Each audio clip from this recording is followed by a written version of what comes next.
Paraqitja e profetit Muhammed alayhi salam.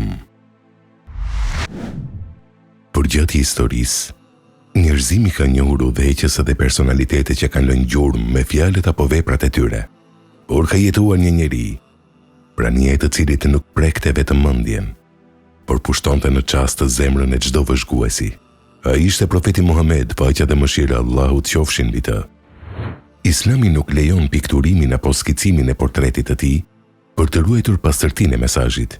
Megjithatë, shokët e tij na kanë lënë një trashëgimi të jashtëzakonshme, për shkrime aq të sakta, të hollësishme dhe autentike, saqë kur i dëgjon të duket sikur e ke përpara syve. Si ishte fizionomia e njeriut më të dashur të botës islame?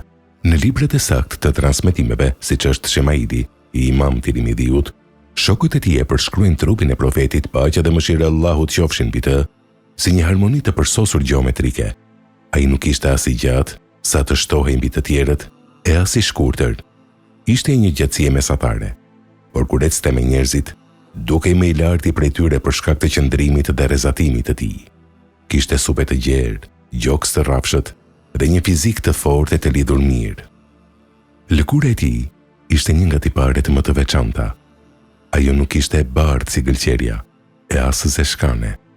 Ishte një e bardhë e ndriçme, e shndriçme, e përzier me një nuancë të lehtë të rëndafili. Shokët e tij tregonin se kur profeti gëzohej ose fliste, fytyra e tij shkëlqente sikur të ishte një copë hëne e plotë në natën e 12. Aq e pastër ishte lëkura e tij, saqë djersa e tij përshkruhej si margaritar dhe kishte një aromë më të këndshme se misku dhe parfumi më i shtrenjtë i asaj kohe.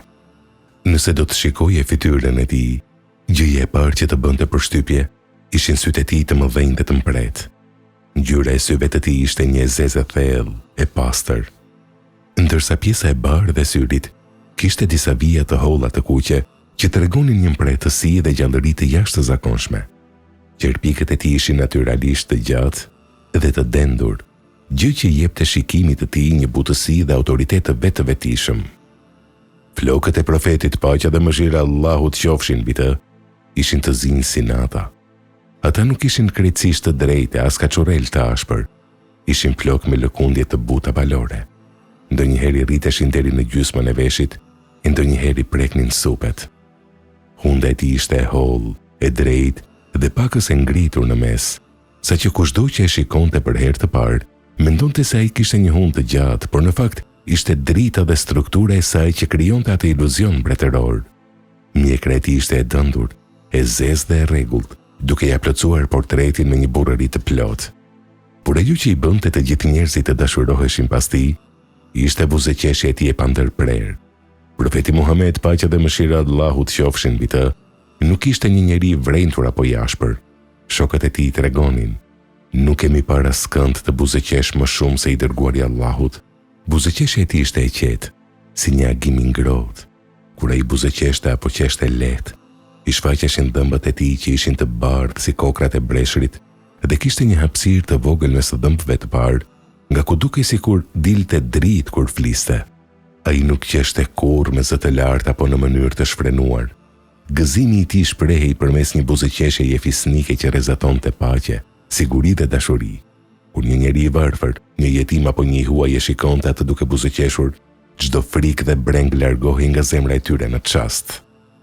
Përshkrimi më i bukur i është bërë nga një grua në shkretëtir, Umu Mabed, e cila e pa atë vetëm një herë gjatë rrugës së Hixheretit. Ajo u kthye tek burri i saj dhe i tha: "Kam parë një njeri me bukuri të pastër, me fytyrë të ndriçme, me sjellje të përsosur.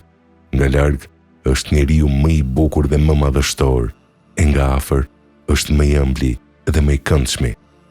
Profeti Muhammed, paqja dhe mëshira e Allahut qofshin mbi të, ishte i përsosur në pamjen e tij të jashtme, ashtu siç ishte i përsosur në moralin e tij të brendshëm.